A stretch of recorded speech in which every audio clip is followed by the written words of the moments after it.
Gusto mo ba ng maanghang? Konti lang, konti lang. Narito na ang tofu mo. Salamat.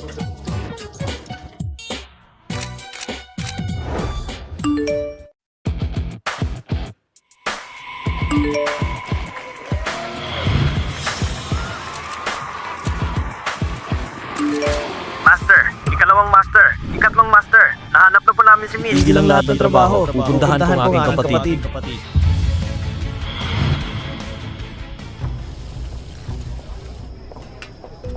Gunin niyo Ma. Bakit ka nandito? Pumunta ako para ipaalam sa iyo ng maaga. Walang kailangan gawin sa bahay mamaya. Agad mo i-divorce ang anak ko.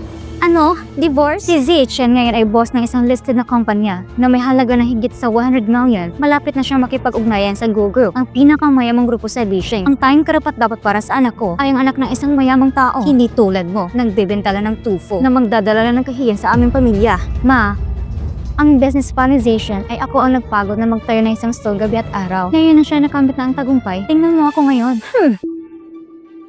Si Zichen, lahat ng tagumpay niya ay dahil sa sariling pagsusumikap. Anong koneksyon sa'yo? Isang mabang babae mula sa probinsya? Dapat mag-divorce kayo. Kung hindi, sisirain ko ang stall mo. Gusto mong mag-divorce, ha? Kailangan yung pumunta at sabihin ito sa harap ko. Ang ibig sabihin ng nanay ko, Guningwei, nahanap ko ng pinakaangkop na babae na para sa akin, si Miss Guanan, ang anak ng babae ng pamilya Gu na galing sa ibang bansa. Ming Yue, hindi ka na karapat-dapat kay Zichen. Hiwalayin mo na siya agad at iligtas mo sarili mong dignidad. Paano hindi ko alam na may ganyan anak ang Go Group? Isa ka lang namang probinsyano nagtitinda ng mabahong tokwa. Hindi na kita masisisi. Ang baho ay kumukalat sa buong katawan mo. Nakakasuka ka na. Pirmahan mo ang papeles ng mga divorce at lumayas ka na rito.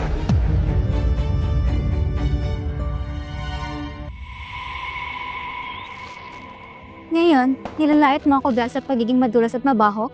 Nung nagtinda ako para may makain ng pamilya mo, lumuhol ka pa sa harapan ko at sinabing mamahalin mo ako habang buhay. Huwag mo nang banggitin yan. Noon, naniwala pa ako sa'yo. Wala kang hiya. Nang makita kita nakasuot ng maayos, inisip kong may pera ka. Pero hindi ko akalain na isa ka palang mahirap. Peke pala ang lahat na suot mo. Walang kwenta ka. Mahal na mahal ako ng tatlo kong kapatid. Ang pagiging kasama ko ni Zichen ay makakatulong sa kanyang kumpanya na umangat. Hindi mo siya matutulungan. Isa ka lang tendera ng mabawang tokwa. Tumahimik ka! Isa ka lang kabit. Paano mo siya nagawang pagsalita ng ganyan, ha? Meng Zichen, ginawa mo sa akin ito para sa isang kabit? Ano ba itong pinagsasabi mo sa kanya? Bilisan mo at pirmahan mo na. Kung hahalangan mo kinabukasan ng anak ko, pagsisihan mo yan! Dahil sa pagiging kadiri mo, hindi ka man lang ginustong hawakan ang anak ko. Alam mo ba? Pirmahan mo na! Bilisan mo! Pirmahan mo na! Sobra na to. Sige. Pipirmahan ko.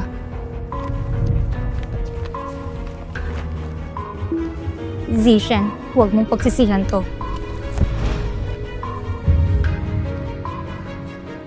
Hindi ko kailanman pagsisihan yan. Isa ka lang asong tinapon ng pamilya ko.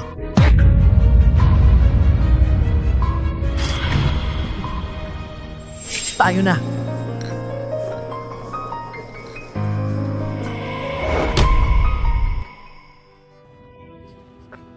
Hindi ba itong mura kong dating hipag na pinalayas? Umalis ka na. Ayaw kong makita ka. Ano bang ipinagmamalaki mo? Ikaw ang pinalayas ng kapatid ko. Sinasabi ko sa'yo, ang bago kong hipag ay anak ng Go Group. Ipinangako niyang ipakikilala ako sa idolo kong si Gu Yexiao, ang pangatlo niyang kapatid. Kapag nangyari yun, makakapasok ako sa industriya ng entertainment at magiging isang sikat na bituin. Alam mo ba, hindi ka karapat dapat magdala ng sapatos ko. Talaga? Nakatingin ka na ba sa salamin? Sa itsura mong yan, gusto mong pasukin ang industriya ng entertainment? Hindi ka bagay doon. Ikaw? Kenshue, mula nang maghiwalay na kami ng kapatid mo, hindi na akong hipag mong kay apihin ng basta-basta. Paano mo akong nagawang itulak? Sasaktan kita!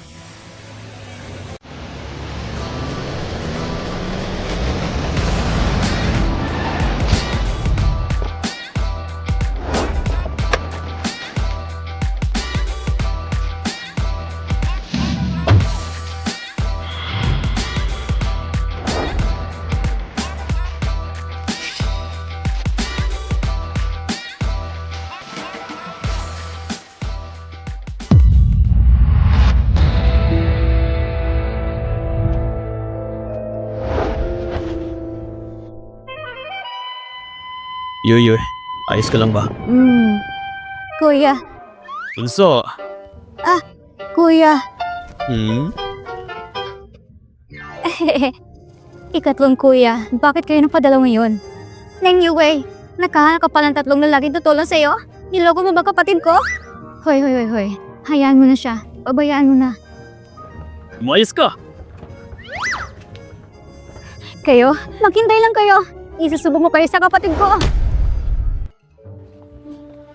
Noon tumakas ka kasama ang iba na walang paalam. Sa loob ng 3 taon, ni isang mensahe wala kang pinadala. Alam mo bang sobrang nalungkot kami? Bunso, huwag kang matakot na maapi muli sa hinaharap. Kami ng mga kapatid mo ang maghihiganti para sa'yo. Oo, at iuuwi ka namin. Pero pakiramdam ko, masaya naman ako sa buhay ko ngayon. Paano kung mauna na lang kayo bumalik? Babalik na lang ako sa mga araw. Ibaba mo ako! Yeting, patawad na! Ibaba mo ako! Maglalak ka na gumagisa!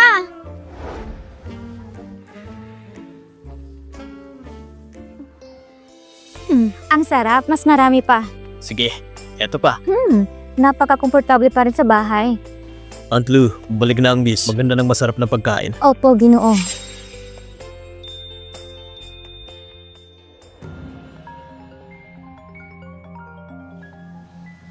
Hello? Oh, Ma. Ipadala mo sa akin ang susi ng Maserati ng anak ng Go bukas. Gusto kong isama si Zisha sa isang drive. Tigilan mo ng pagpapanggap bilang anak ng pamilya Go. Ang tunay na lalaki bumalik na ngayon. Ano? Anong nangyari? Zishan, hanggang dito na lang kita ihatid. Ayaw mong sumama pa, Kiat? Pakikipag-usap ako sa kapatid mo. Kapag nandun ka, siguradong bibigyan niya ko ng espesyal na pagtrato. Hindi. Hindi mo kilalang kuya ko. Ayon sa mga taong gumagamit ng shortcut. Kapag sumama ko sa'yo, baka isipin niyang ginagamit mo ako para makuha ang kanyang pagsang-ayon. Oh, tama ka. Sige, maghintay ka rito. Ako na lang ang kumausap sa kanya.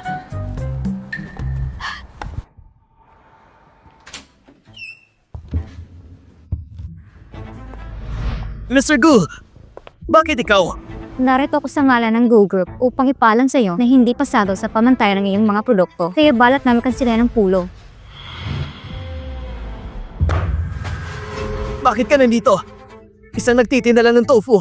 Paano mo nagawang makisawsaw sa mga Gu? Alam ko na. Nagpaganda ka para akitin ng mayamang lalaki tulad ni Mr. Gu. Ang galing mo rin, ha? Pakirespeto naman. Kinakatawan ko ang Go Group. Ikaw, isang nagtitinda lang ng tofu.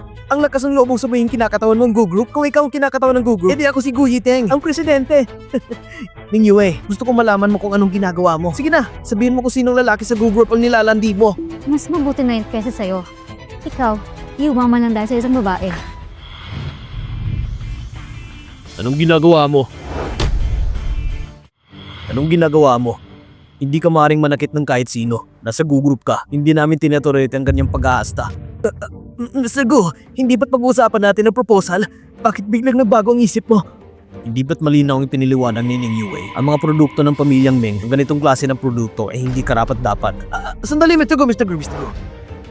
Dahil sa parang pamilya na tayo, pwede mo ba akong bigyan ng isa pang pagkakataon? Ako na mismo ang bababa sa production department para siguraduhin na magiging ayon sa iyong kagustuhan. Ano sa tingin mo? Isipin mo naman. Bayaw mo pa rin ako, hindi ba? Hindi mo ba naisip yun noon? Pinakitunguhan mo ng masama si Yoyo eh. Nakakadiri.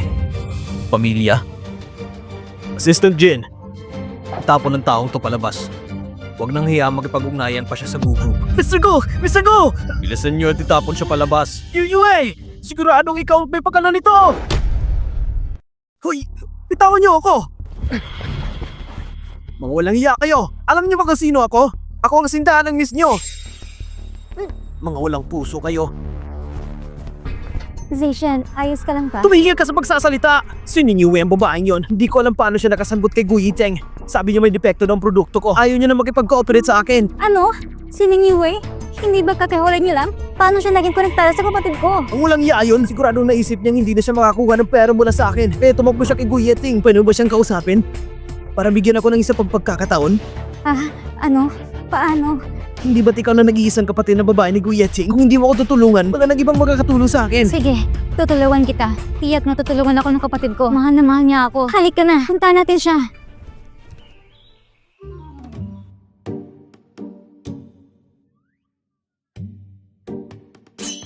Anyway, Anong ginagawa mo dito? Pumunta ka sa bahay ko para akitin ang kapatid ko? Ano? Ang kapatid mo? Ang kapatid ko. Siya lang kapatid ko.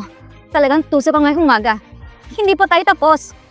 Hindi pa tapos? Anong gusto mong gawin? Nakalimutan mo na ba? Ako ang tunay na anak ng pamilya ko. Nakalimutan mo na ba? Ako ang tunay na anak ng pamilya ko. Ginang Liu, palayasin mo siya agad. Anong ginagawa mo, ha? Kung mapahiya ako, madalaman ng lahat ang tunay kong pagkatao at mawawalan ka ng trabaho. Ginang Liu, bilisan na at palayasin mo siya! Tama na. Yung sinasabi mo tungkol sa kanya. Parang galit ng galit sa akin ang tunay na anak ng pamilya ko. Alam mo na, bakit hindi ka nalang lumayas? Ikaw, na nagtitingnan ng mabawang tufo, kakahiwalay mo pala kay Zishen. Tapos ngayon, gusto mo akitin kapatid ko? Mas mabuti na yun kaysa sa ibang tao dyan na naninira ng pamilya at nagmamadaling maging kabit. Ikaw!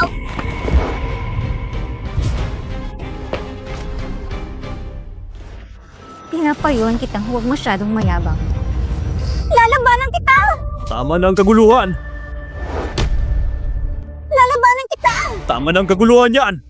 Yuyuy!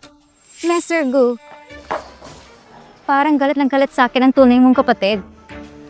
Nagpapanggap siya bilang ako sa labas. Huwag na natin inanta ng totoo. Gusto kong makita kung anong gagawin niya. Ano binabalak mo? Lahat ng ito ay isang malaking hindi pagkakaunawaan. Ayos lang. Kalimutan na natin to. Pagkatapos ng lahat, pamilya tayo. Yuyuy, may binili ako para sa'yo. Lika, tignan natin. Napakabait talaga sa akin si Mr. Gu.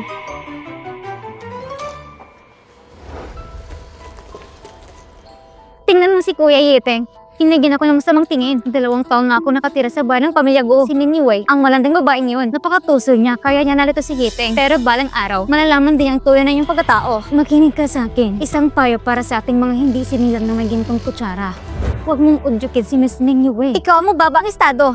Ikaw ang hindi makakalipad sa gintong pugad. Ayaw kong maging katulad mo habang buhay. Tagahanda ng tsaa, tagapagsali ng tubig, at tagalinis ng bahay. Hinabalaan kita. Kapag ibinunyag ng tunay kong pagkatao sa pamilya ko, sasabihin ko sa singural kong manap na pabagsagin ka. Hindi nagtagal matapos kang umalis sa bahay. Dumating si Anan, anak ni Manang Liu, dito sa Beijing. Kaya tinuring namin si Anan bilang bahagi ng pamilya. Pero hindi namin inaasahan na magpapanggap siya bilang ikaw. Talagang inangkin na niya ang pagiging mayaman matapos ng 2 taon ng paninirahan dito. Huwag kang mag-alala. Sinabi namin noon sa publiko na nag-aral ka sa ibang bansa. Ngayon na bumalik ka na, magpapahanda ako ng isang engranding welcome party para sa iyo sa Binsui Hotel. Ipapahayag ko na lahat ng tunay mong pagkatao. Dapat na matigil ang kasinungaling ni Guanan. Maraming salamat, Kuya. Ano? Bakit ka binugbog na walang hiyang si Gu Yiting? Hindi ba si Gu Yiting ang nakakatanda mong kapatid? Bakit kinakampihan niya pa si Ning Yue? Nahumalan ng masyado si Kuya kay Ning Yue, kaya siya lang ang pinakikinggan niya ngayon. Yan ang sinasabi ko. Paano naman masusuportahan ng babaeng yan? Ang negosyo ng anak ko kung nagtitinda lang siya ng mabahong tofu. Walang duda na ginagamit lang niyang katawan niya para kumita ng pera. Siguradong hindi lang si Gu Yiting ang lalaking naaakit niya. Dinala pa niyang 3 lalaki niya noon. Malalaki siyang umaalala sa kanya at gusto pa akong saktan. Ang malanding babae na yan. May handaan ng pamilya Gu sa Binsui Hotel para sa pagbabalik ng anak nilang si Miss Gu. Kita mo, mahal pa rin ako ng kuya ko. Dapat siyang humingi ng tawad sa akin.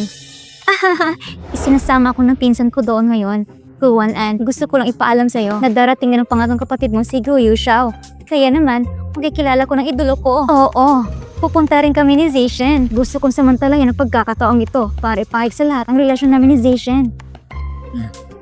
Ate, asawa ng pinsan ko, pwede ba? Ikaw naman ang bida sa piging na ito. Pwede mong isamang kahit sino o baka naman nagsisinungaling ka lang na hindi ka talagang anak ng pamilya ko. Ano? Imposible. Ako ang tunay na anak ng pamilya ko. Ang handa na ito ay para sa akin. Pwede ko isama ang kahit sino. Kung gusto ko isama kayo, isasama ko kayo. Tara na.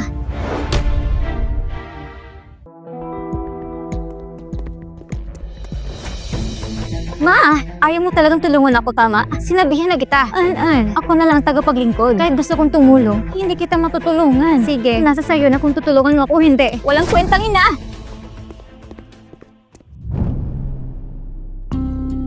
Go, An. Hindi ka pa rititig sa pagpapanggap na ako, ha? Sige, makikipaglaro ako sa'yo. Ano? Hindi pupunta ang batang babae sa pagbabalik na handaan? Tumakas siya. Pabalik lang siya ng bansa. Ngayon, hindi na alam ng kahit sino kung nasan siya. Ganun ba? Ano na lang ang gagawin natin? Dapat magpatuloy ang handaan. Sigurado makakaiwas tayo at makakabalik tayo. Wala namang pupunta para sa kapatid natin. Pupunta lang sila para sa mga resources at connection ng pamilya Gu. Tinutulungan ako ng Diyos. Ngayon, hindi ko na kailangang mag-alala na magagahas ako ng taong yan. Kapatid, paano ang performance natin? Kung nahihirapan ka makipag-deal kay Mang Zishan at kay Guanan, sabihin mo lang kami. Bakit ang dami mo pang ginugugol na effort para mapanggap sa kanila? Kung anong sinasabi ng kapatid natin, gawin lang natin. Susuportahan natin lahat ng tungkol sa kanya. Tingnan mo, ang kuya ko pinaka naiintindihan ako. Aba, palagi kang kasama ng kuya namin. Ako rin naman ang kuya mo. At sasamahan mo ako sa rehearsal. Kapatid, sasamahan mo ako sa sine bukas. Anong klaseng pelikula papanoorin nyo? Hindi gusto ng kapatid ko yan. Kaya, sasama siya sa akin. Simula ng bata ba, palagi mo na siyang kasama. Wala akong pakialam. Sasamahan ako ng kapatid ko. Okay. Kapatid, ikaw nang pumili. Sige, dahil malapit na tayong magbalik sa handaan, pipili ako...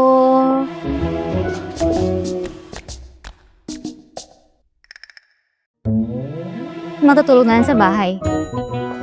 Ha?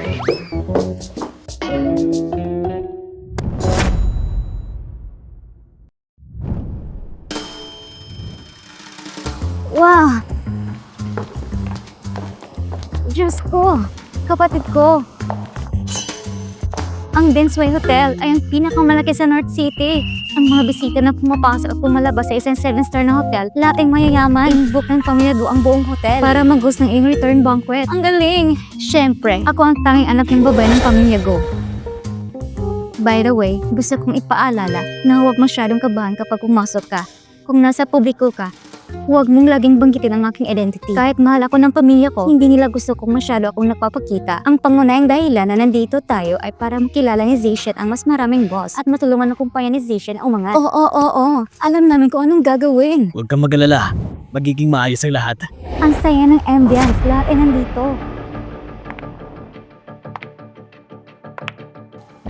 Nang Yue, bakit ka nandito? Hinira mo ang proposal ko na nakaraan. Hindi ba ako tama sa'yo? Anong nangyari? Gusto mo pa bang manakit ng tao? Ang dami ng surveillance camera dito. Paano mo kami tinatakot gamit ng surveillance? Go Ning Yue. Hindi ako takot sa edad ko. Tingnan mong itsura mo. Alam mo ba kung nasaan tayo? Kahit magyabang ka, hindi mo kayang bayaran ng tubo sa Densway Hotel. Nakalimutan ko. Pwede ka pala magbenta ng sarili mo. Hindi mo nga alam kung sexy ka o hindi. Hoy tita, hindi mo maintindihan. Hindi mo matutukoy kung sexy ang isang tao sa pangamoy. Kasi, mga 8 milya ang layo. Kasi mas karapat dapat ako kaysa sa inyo na naririto. Hindi tulad mo, dumating dito na hindi inimbitahan. Dapat ka lang tumigil. May ibig ka bang iparating? Ngayon ang return banquet ni Hanan. Kami lahat ang bisita ni Hanan. Pero ikaw lang ang dumating na hindi iniimbitahan. Mr. Meng, ang tapang ng tono mo.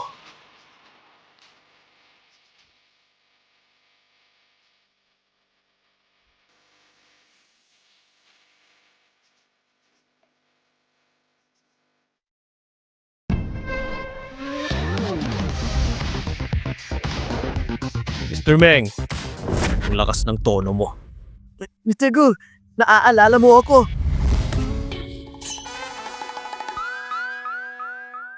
Mr. Gu, anong ginagawa mo? Ginagaya ko lang ang pagbubugbog ng tita ko. Ngayon ang homecoming party ng kapatid ko. Kung may mga has na gumawa ng gulo, huwag mo akong sisihin. Tara na, ihatid na kita para magpalit ng bagong biling damit. Paano nangyari? Ate, pinapasok lang nila si Ning Yue, hindi man lang tumingin sa'yo? Hindi mo ba nakita na napangiti si Yeting sa'kin? Tsaka sabi ko naman sa'yo, manatiling low profile. Zishan, okay ka lang ba? Ayos lang ako.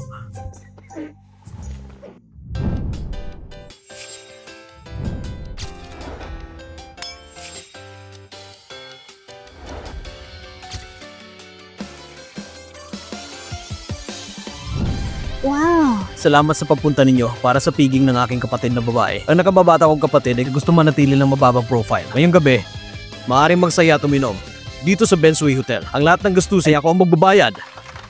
Itong si Guyeteng ay talagang bata at promising.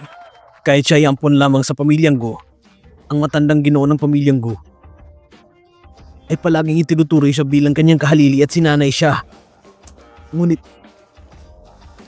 ito ay isang kawawa naman yun. Iyon ay si Jilio mula sa North Group at Mr. Xiao mula sa Byway Group. Maaari tayong makipagtulungan sa alinman sa kanila. Hindi na tayo mag-aalala tungkol sa pagkain. Kaya ano pang hinihintay mo? Bihirang mga pagkakataong ito. Bilisan mo. Mr. Xiao, Mr. Liu. Ako si Meng Zexin ng Meng Group. Mayroong napakagandang buhay. Goning Yue. Ay sinabi umakyat sa matataas sa sanga. Goning Yue. Ang vaccine na ito. Sobrang close sa idol ko. Goning Yue. Maghintay ka lang. Mr. Xiao, Mr. Liu. Ako si Meng Zexin ng Meng Group. Anong grupong Meng? Wala akong narinig na ganyan. Ang aming kumpanya ay kakatatag lang. Buti na lang nakuha namin ang suporta ng anak na babae ng pamilya Gu. Kung interesado kayong dalawa, oras na para magkaroon tayo ng magandang usapan. Ito bang anak na babae na minamahal ng buong pamilya Gu? Kaya pala sabay silang pumasok. Mr. Meng, hindi ko inasahan na magiging magkaibigan kayo ng pamilya ni Mrs. Gu.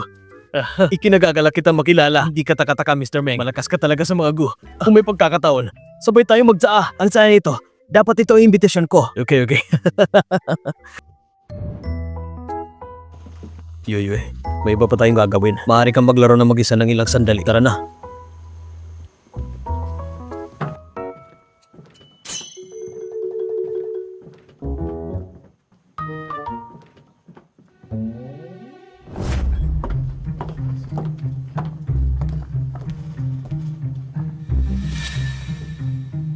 Oops, pasensya. Nadunisan kong damit mo. Sinadya mo yun? Oo, sinasadya ko. Kailangan ba ng dahilan para hindi ka matapunan? Kailangan ba ng dahilan para hindi ka matapunan? Alam mo ba magkano ang halaga nitong palda ko at naglakas loob ka lang natapunan ako ng inumin? Yung tono ay napaka-arogante. Isa kang kawawang bastardo na nagbibenta ng mabahong tokwa. Gaano kalaga isang damit na maaaring arkilahin? At gusto mo pa rin ilukang yung bibig, narito ang 500 yuan pagkatapos ay bumili ka ng bagong damit. Iwan ko muna kayong dalawa. Ate, napakabuti mo talagang tao. Karapat dapat lamang sa maruming damit. Kakawap pa rin siya ng buntot sa iyo na parang aso. Oh, An-An. Espesyal na inhandang damit na suot ko. Para sa piging na ngayon. Ito nagkakahalaga ng 2 milyon. 2 milyon? Alam mo ba kung gaano karaming mga zero ang nasa likod ng 2 milyon? Naglakas daw ka magpanggap na magsuot ng damit na nagkahalaga ng 2 milyon? Na magsira-sira damit na tulad mo?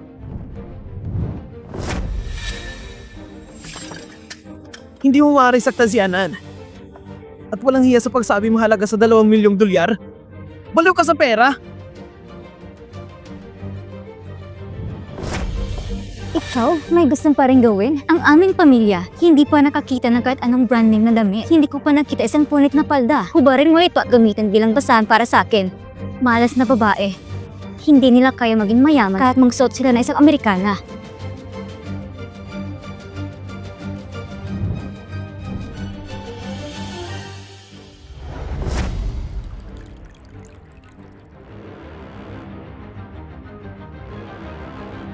Ngayon, iyong 2 milyon ay ganap na nawala. Iyong 2 milyon ay ganap na nawala.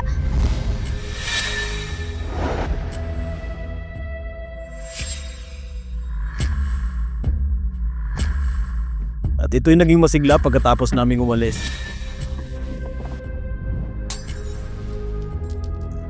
Ang babae ito, Mr. Gu. Sinubukan niyang scam si Anan. Naglakas loob parang i-blackmail kami ngayon.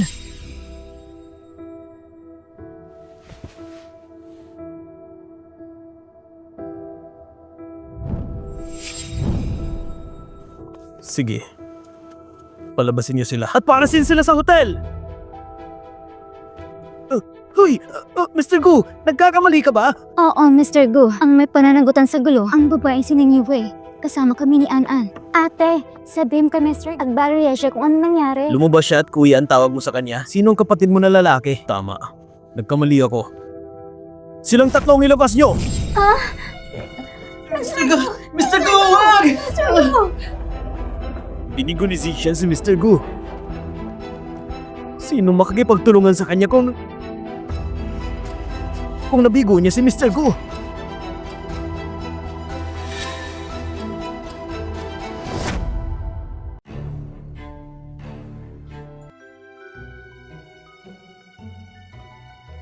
Lanki, Yishaw, ilabas niyo siya. Pakiusap, Miss An-An.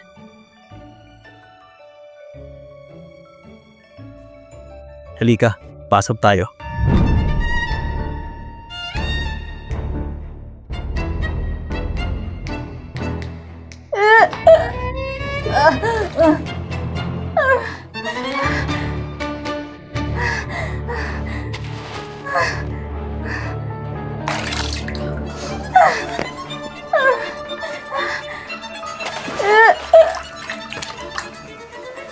Tama na. Kuya Yeteng, alam kong mali ako. Yuyue, nadungisan niya ang palda mo, di ba? Anan, ang palda na yon ay 2 milyon. Sabihin mo sa akin kung paano mo ito babayaran. Kuya Yeteng, alam mo namang wala akong pera para babayaran. Si Ning Yue, siya isang kalapating mababang hipad. Sasha Goblin. Anan, paulit-ulit mong ginagamit ang aking pagkakilanlan bilang aking nakakabatang kapatid na babae para manlinlang. Ano? Ikaw ba talagang peki anak ng pamilya ko? Ano? Ikaw ba talagang fake anak ng pamilya ko? Meron ka masamang intensyon. Maya-maya, ituturing ka ng pamilya ko parang basura. Mr. Gu, hindi mo gagawin sa akin ito, di ba? Yuyue, ano ba dapat ang gawin ko? Well, kung kaya ni An-An, nayum ko sa harap ko at humingi ng tawad. Bilang mabuting tao, marami akong papakatawad para sa iyo. Gusto mo lang akong makitang katawa-tawa. Mayroon pa bang sapat na mga biro? Ikaw? Hindi ka mawawalan kahit isang sintimo, kundi 2 milyon. Wala akong sapat na ganyang pera. Nasaktan ko ang pamilya ko. Paano ko mapapangasawa sa Zacian at maging ang asawa ng mayamang pamilya? Ito'y paghingi na ng tawad. Wala namang ibang makakakita nito. Patawad. Pakilakasan. Hindi ko marinig. Sorry. Sabi ko patawad. Ay, kalimutan mo na. Medyo pagod na ako. Mauna na tayo.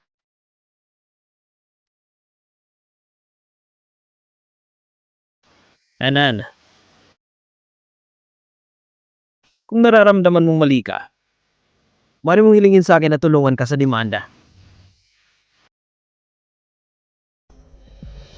Pag nakaslog ka magpanggap na kapatid ko at gusto mong tulungan kita, mangarap ka.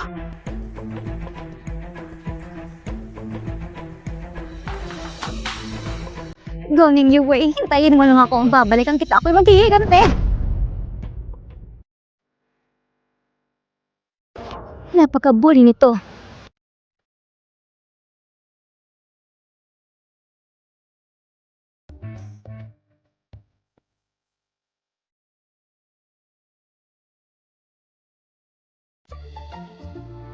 Oh, kapatid ko. Andito si An-An. An-An, ano nangyari? An-An, bakit ang iyong mga kapatid galit sa atin? Nasundan mo na ba? Piliwanag nila ito na malinaw. Sabi ko ito dahil kay Ning Yue. Si Ning Yue, may sinabi siyang masama tungkol sa'yo sa harap ng mga kapatid ko. Si Ning Yue, ang babaeng yun. Hindi ko inaasahan na ganito pala siya.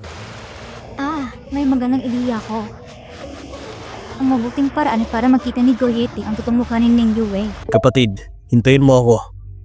Pagkatapos susunduin kita. Pagkatapos sa aking trabaho. Okay, maghihintay ako sa'yo. Nakita mo na ba siya? Nakita ko na. Huwag kang mag-alala.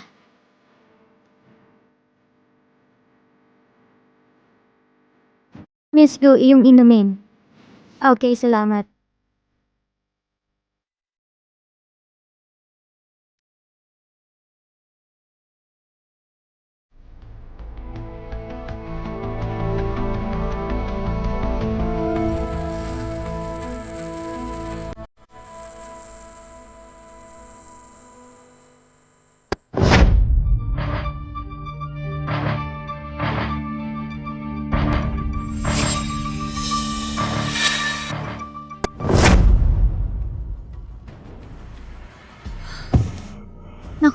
Nadroga ako.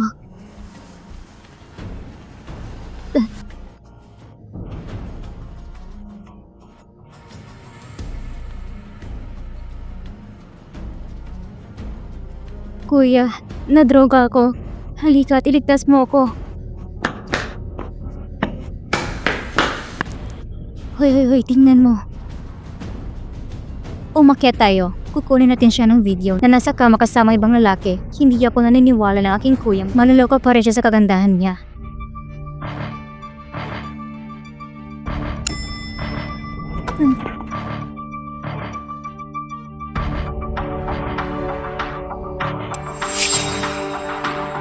Uy, ganda. Saan kwarto ka tutuloy? Kung iinom ka ng labis, pumunta ka sa kwarto ko at magsaya tayo! Itawan mo ko!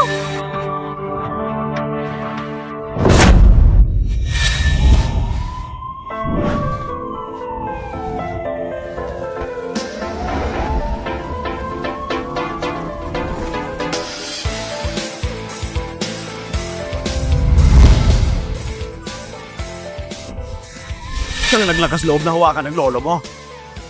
Magandang batang lalaki. Ang lakas ng loob mo hawakan! Ako si Guyiteng, ang taong bubugbog sa'yo.